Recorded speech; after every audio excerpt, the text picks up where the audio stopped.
Sama saya, Jihan Novita. Saudara, diduga sopir mengantuk, sebuah mobil truk menabrak rumah warga di Kabupaten Jeneponto, Sulawesi Selatan. Tidak ada korban jiwa dari kejadian ini, tetapi rumah warga mengalami rusak parah di bagian depan.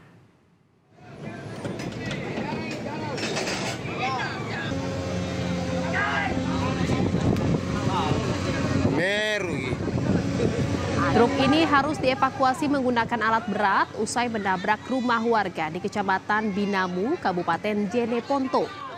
Polisi dibantu warga menggunakan alat berat mencoba memindahkan truk ke jalan.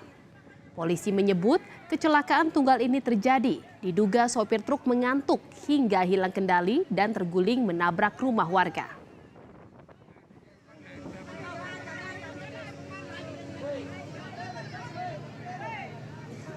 Menurut waktu saya ke TKP, keterangan beberapa saksi dan termasuk sopir, ngantuk. Mungkin karena dia ngantuk, capek dari Makassar, baru dia balik, hanya dia tidak bisa konsentrasi. Pas di situ di jalur itu ada sedikit jurang, sehingga dia masuk ke arah jurang, sehingga ada rumah masyarakat di situ sempat kena